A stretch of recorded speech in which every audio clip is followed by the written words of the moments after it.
Hey guys, it's TRIZE here, and we're getting the most power out of this V16 engine and automation. My last engine build video was a V16 like this, but it was naturally aspirated. That made over 8,400 horsepower. Compared to this one, it'll make over 12,000 horsepower. So with this engine build, the first thing you gotta do on the top left portion of your screen is you set the year all the way out by maxing it to the year of 2020.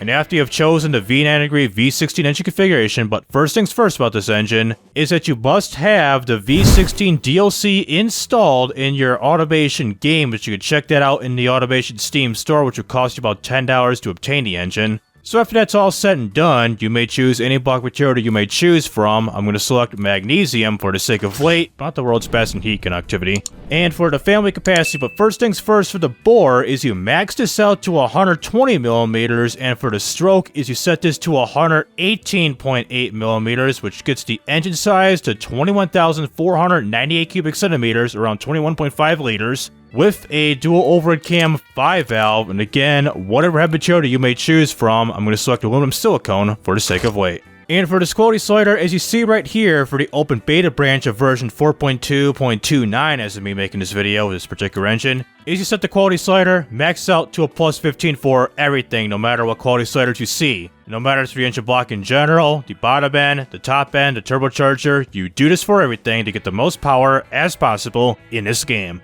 For the crank cowl rods and pistons, we're going to be using the strongest materials as possible. So for the crankshaft, we're going to be using a billet steel crankshaft with the cowl rod set to a lightweight titanium and the piston set to a regular forged, with a harmonic damper implemented to this engine. And for the counterweight slider right here is you max this out to a 220, which should apply to 122.7 pounds of the counterweight. For the compression, you set this to a nearly extreme level of a 14.0 to 1 ratio, and it's been a while since I've done a 15 or a 16.0 to 1 ratio build in like, what, a very long time or something.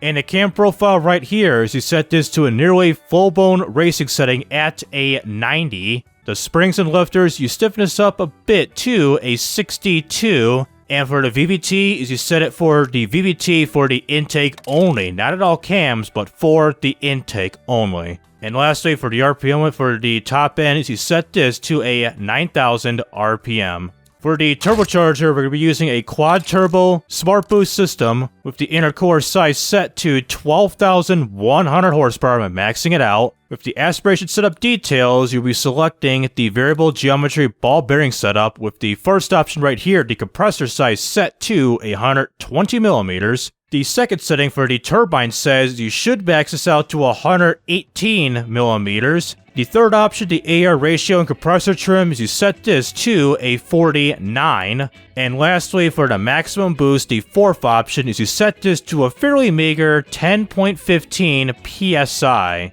For the fuel system, it's pretty much the usual in this game, so we're using a direct injection throttle per cylinder race intake with the manifold size set to a 94. For the fuel type, we're going to be using some nitromethane, basically top fuel dragster fuel, with the octane margin set to a -5, which is pretty interesting. This increased horsepower by doing so right here. And lastly for here is you set the fuel mapping to a 34, almost not much of a lean setting that we got right here.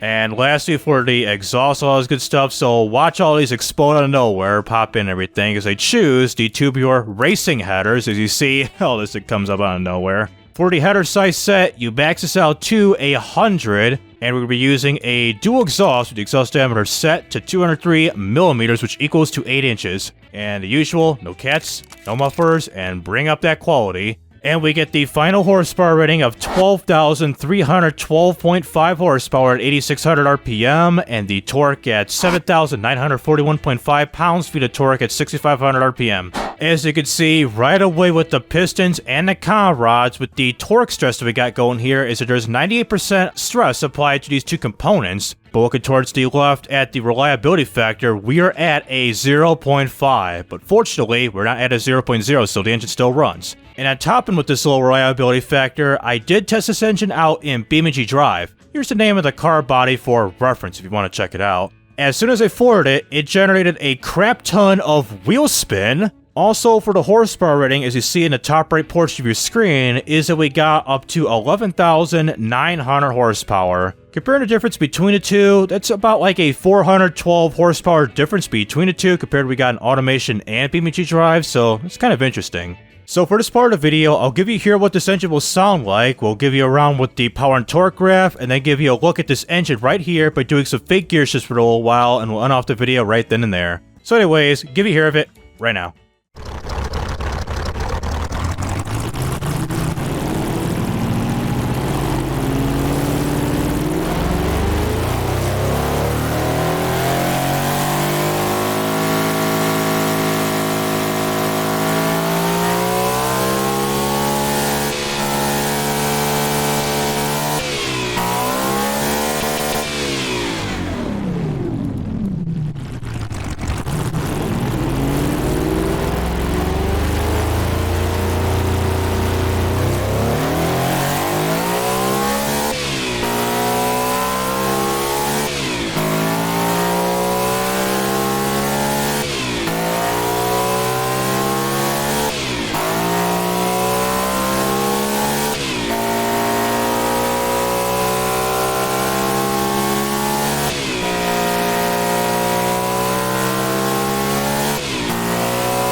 Damn, did the engine just reset itself after that engine got that serious lean up in here, folks? I mean, that bad boy was leaning, and the power and torque, like, thingy right here was going all over the place. Like, what the hell, man? Do you not know how to measure 12,000 horsepower or what? So that'll do it with Automation, the car company Tycoon game with this powerful V16 engine. Well, if you want to make a statement on a drag strip, go ahead and use this engine. Just add some white-ass tires and hopefully you should be good to go by handling this amount of power. And for those who are interested in this type of content, please be sure to like and subscribe so you'll miss out on any videos like this in the future, including the automation to BeamNG drive videos too. So this is TRIZE rising up and signing out.